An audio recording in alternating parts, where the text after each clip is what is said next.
Hello అండి. ఈరోజు ఏ వంట వీడియోతో రాలేదు మీ ముందుకు. ఓన్లీ మీకు ఒక మంచి టిప్ చూపెడదామని వచ్చాను. ఫంక్షన్స్ జరిగినప్పుడు, పూజలు జరిగినప్పుడు మనకి చాలా టెంకాయలు ఉంటాయి, కొబ్బరికాయలు ఇంట్లో.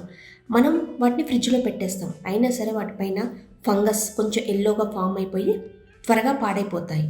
అలా కాకుండా ఎక్కువ కొబ్బరి చిప్పలు ఉన్నప్పుడు వీటిని ఎలా స్టోర్ చేసుకోవాలి, ఫ్రెష్గా ఎక్కువ కాలం నిల్వ ఉండే విధంగా మీకు చూపెడతాను. ఇప్పుడు నేను డీప్ ఫ్రిడ్జ్లోంచి తీసేసాను. నైఫ్తో జస్ట్ ఇలా ఎడ్జెస్ అనగానే చిప్ప కొబ్బరి వేరే నీట్గా వచ్చేస్తుంది. అలా రాకపోతే జస్ట్ ఒక 3 మినిట్స్ స్టవ్ మీద హీట్ చేయండి చిప్పని. ఆ తర్వాత జస్ట్ ఇలా ట్యాప్ చేయగానే చిప్ప వేరవుతుంది. ఇలా ఈజీగా చిప్ప నుండి కొబ్బరి వేరు చేసుకోవచ్చు. మన లేడీస్కి పెద్ద టాస్క్ కదా, కొబ్బరి తీయాలంటే చాకుతో చాలా టైం పడుతుంది. ఇలా చేశారనుకోండి మీరు, ఈజీగా వచ్చేస్తుంది. చూడండి ఎంత నీట్గా ఊడొచ్చేసిందో. చాలామంది కొబ్బరి తినాలంటే మాకు పడదు, నంజు అది ఇదని అంటారు, పడదనుకుంటారు. బట్ పైన బ్రౌన్ కలర్ పార్ట్ని రిమూవ్ చేశారనుకోండి, ఎవరికైనా కొబ్బరి పడుతుంది, హ్యాపీగా తినొచ్చు, ఏ ప్రాబ్లం ఉండదు. ఇలా పీలర్తో కానీ చాక్తో కానీ పైన బ్రౌన్ కలర్ పార్ట్ని రిమూవ్ చేయండి.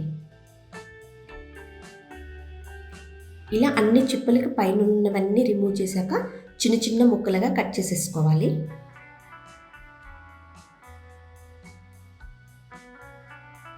ఇప్పుడు వీటిని మిక్సీ జార్లో వేసేసుకోవాలి. ఏం వాటర్ అనేది యాడ్ చేయొద్దు ఇందులో. జస్ట్ డైరెక్ట్గా ముక్కల్ని మిక్సీ చేసేసుకుంటే ఇలా పౌడర్ లాగా, కొంచెమే తేమ ఉంటుంది, ఇలా మెత్తగా పౌడర్ లాగా ప్రిపేర్ చేసేసుకోవాలి.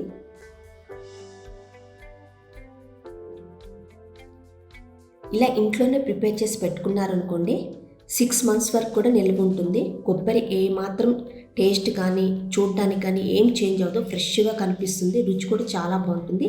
ఇలాంటి స్టోరేజ్ కంటైనర్ తీసేసుకొని మనం మిక్సీ చేసుకున్న కొబ్బరిని ఇందులో వేసేసుకోవాలి. మీ దగ్గర ఎలాంటి స్టోరేజ్ కంటైనర్ రౌండ్ ఉన్నా, ఇలాంటి బాక్సెస్ ఉన్నా కూడా ఇలా మిక్సీ చేసేసుకున్న కొబ్బరిని మొత్తాన్ని వేసేసుకొని ఇలా ఈవెన్గా మొత్తాన్ని అలా ప్రెస్ చేస్తూ నీట్గా మొత్తాన్ని వేసేసుకోవాలి. దానిలో ట్రేలో వేసేసుకొని ఒక చాక్ తీసేసుకొని పీసెస్ లాగా కట్ చేసేసుకోవాలి. ఇది మనం డీప్ ఫ్రిడ్జ్లో పెట్టే ముందే ఈ ప్రాసెస్ చేయాలి. ఇలా పీసెస్ కట్ చేసేసి దీన్ని డీప్లో పెట్టాలి. అప్పుడు అది గట్టిగా అయిపోయి మనకు కావాల్సినప్పుడు క్యూబ్స్ లాగా ఒక్కొక్క క్యూబ్ తీసుకొని వాడుకోవచ్చు. మనకి ఎన్ని క్యూబ్స్ కావాలంటే అన్ని క్యూబ్స్ అలా. అలాగే మనకి ఫ్రిడ్జ్లో ఐస్ క్యూబ్ ట్రే ఉంటుంది కదా, దానిలో కూడా ఇలానే కొబ్బరిని ఇన్సర్ట్ చేసుకున్నారనుకోండి, మీకు ఎన్ని క్యూబ్స్ కావాలంటే అలా డైరెక్ట్గా తీసేసుకొని యూస్ చేసుకోవచ్చు.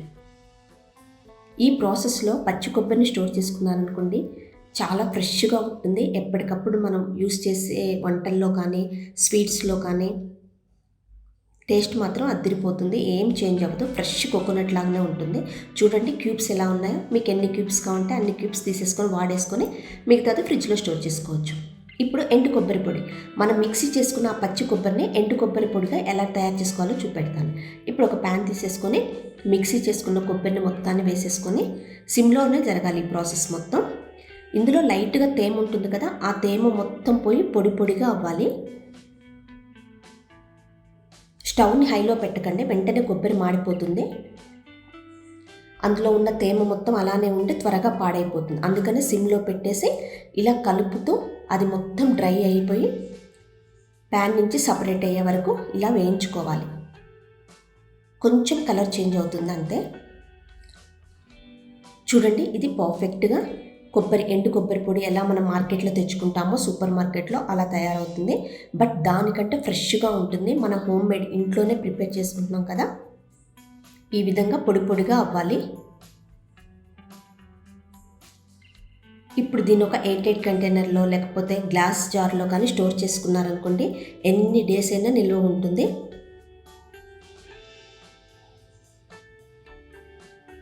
ఇలా ఎక్కువ మన ఇంట్లో కొబ్బరి చిప్పలు ఉన్నప్పుడు పాడవకుండా ఇది అట్లీస్ట్ 6 మంత్స్ అయినా నిల్వ ఉంటాయి.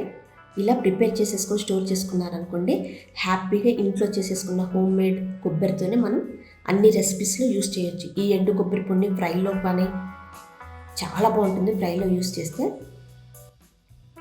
మీకు ఈ టిప్స్ అన్నీ నచ్చితే ప్లీజ్ మీ ఫ్రెండ్స్ రిలేటివ్స్కి షేర్ చేసేయండి. అలాగే చాలామంది చూస్తున్నారు బట్ లైక్ చేయట్లేదు, లైక్ ఇవ్వడం మాత్రం మర్చిపోకండి. మరిన్ని కొత్త కొత్త రెసిపీస్ కోసం నా ఛానల్ని సబ్స్క్రైబ్ చేసుకోండి. Thanks for watching. Bye bye.